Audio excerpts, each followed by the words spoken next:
ఎలా ఉంది మొత్తానికి? ఒక హ్యాపీ స్పేస్లో ఉన్నారా? హ్యాపీ స్పేస్లో ఉన్నా, హ్యాపీ ఉన్నా. నా పాటలు తెలుగు ప్రజలందరూ విని ఆనందంగా హాయిగా పల్లెల్లో ఆటపాటలతో ఉన్నందుకు, మా నర్సన్న గొంతుగా అందరూ వింటున్నందుకు, అక్కడక్కడ ట్రాక్టర్ల మీద విలేజ్లో నేను వెళ్తున్నప్పుడు కానీ, ప్రతి తెలుగువాడు కొత్త కారు కొనుక్కున్నప్పుడు అందులో నా పాట వేసుకొని వింటున్నప్పుడు, అన్న నీ పాట వింటున్నామని నాకు చెప్పినప్పుడు అది ఎనలేని చెప్పలేనని అనంతమైనటువంటి గర్వం అనిపిస్తుంది నాకు. అయితే ఏమంటారంటే ఓవర్ నైట్ స్టార్ అయిపోయిన వాళ్ళు, లేదంటే పట్టిందల్లా బంగారం అయిన వాళ్ళు, వాళ్ళని చూస్తే ఏమంటారంటే ఈ రోజుకు మనం చూస్తున్నాం కానీ వాళ్ళ వెనక చాలా కృషి ఉంటుంది, చాలా కష్టపడిన నేపథ్యం ఉంటుంది అని చెప్తారు. మీ ప్రయాణం మొత్తం చూస్తుంటే నిజమే అనిపిస్తుంది, అవునా? చిన్నప్పటి నుంచి కూడా చాలా కష్టాలు. అంటే రాత్రి వచ్చినటువంటి విజయం నాది కాదు. 25 years బ్యాకే నేను రికార్డింగ్లో సాంగ్స్ పాడా. 1999లోనే నేను రికార్డింగ్లో సాంగ్స్ పాడిన. అప్పుడు కలిసి ఉన్నటువంటి ఉమ్మడి ఆంధ్రప్రదేశ్లో ఒక 15 మంది ఎమ్మెల్యేలకి నేను సాంగ్స్ పాడడం జరిగింది. అంటే 99 రికార్డింగ్లో పాడినా అంటే 99 కన్నా ముందు ఎన్ని వేదికల మీద పాడుంటా నేను.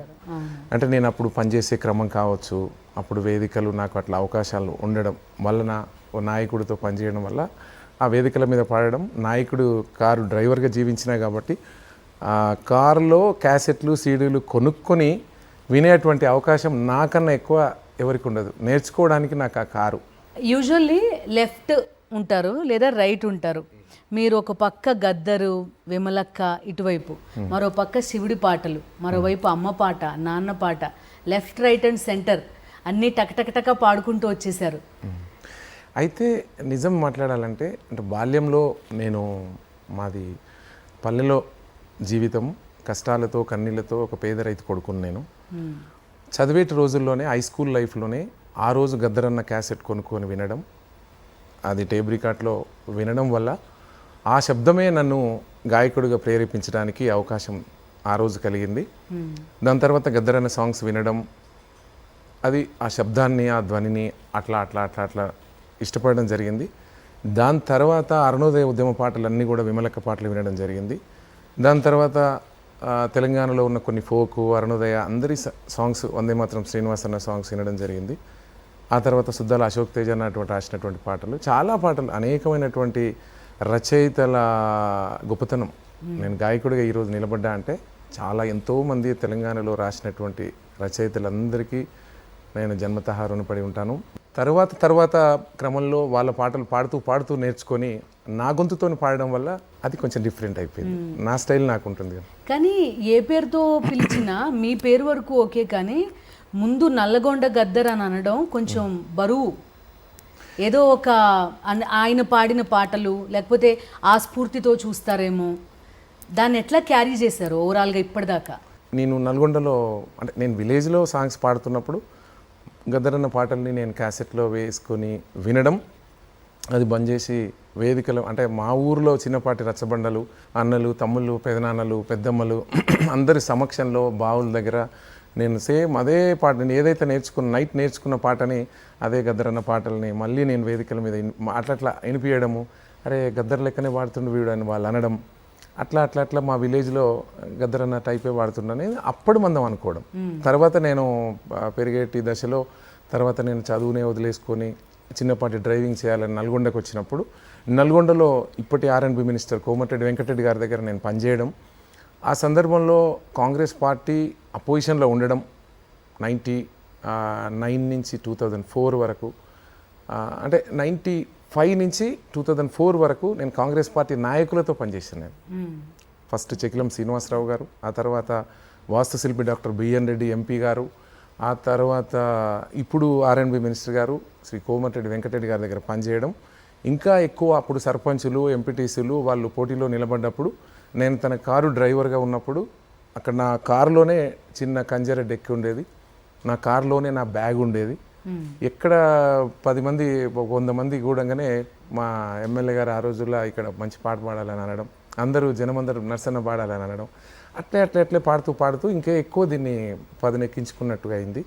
ఏదో ఒక వేదిక మీద నల్గొండలో జరిగే కాంగ్రెస్ బహిరంగ సభలలో నల్గొండ గద్దరు అని ఎవరో సభాధ్యక్షులు అనడం వల్ల సరే వాళ్ళ జనం అనడము అట్లా అట్లా అట్లా ఇది నల్గొండ గద్దర్ నర్సన్నగా అది స్థిరపడిపోయింది. నిద్రపడిపోయింది. నా పేరు నర్సిరెడ్డి, మా అమ్మ పెట్టిన పేరు నర్సిరెడ్డి.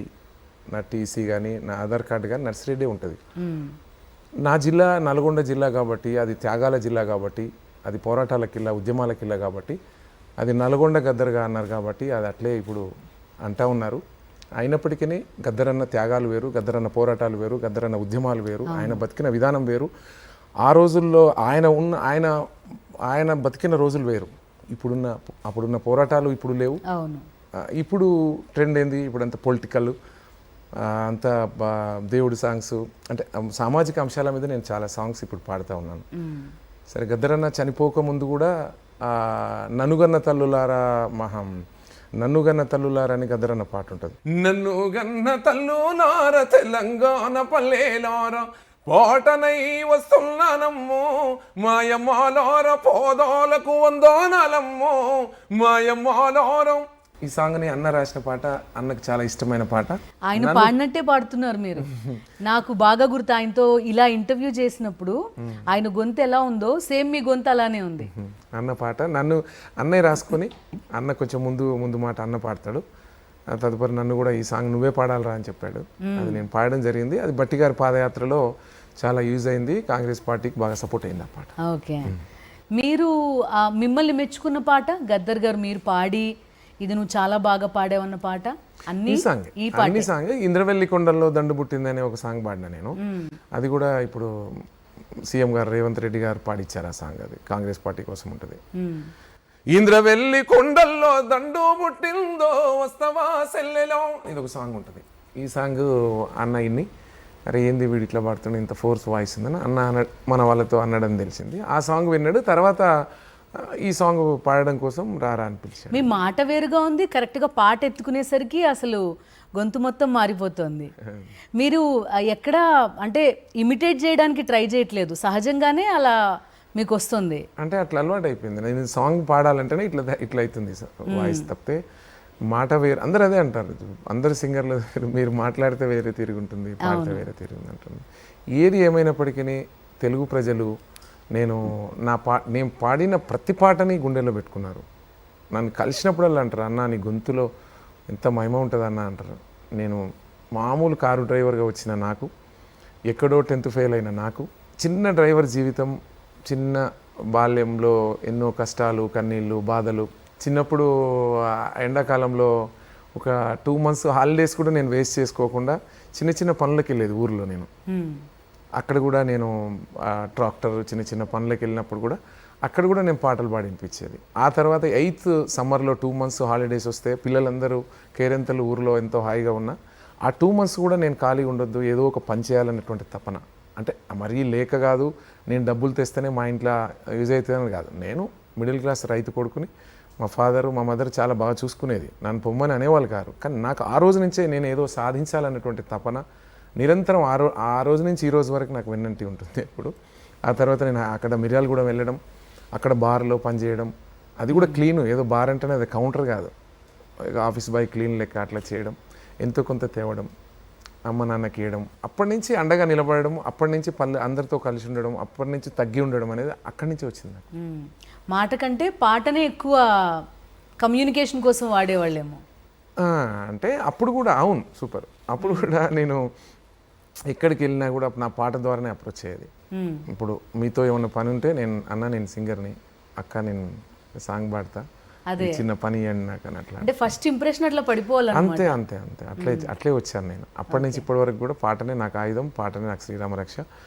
పాటే నా గుండెల్లో పాట ఉంది కాబట్టి ఈ సమాజంలో, సంఘంలో మంచి గుర్తింపు, గౌరవాన్ని కాపాడుకునే మాదిరి నిత్యం ఉంటున్నా నేను.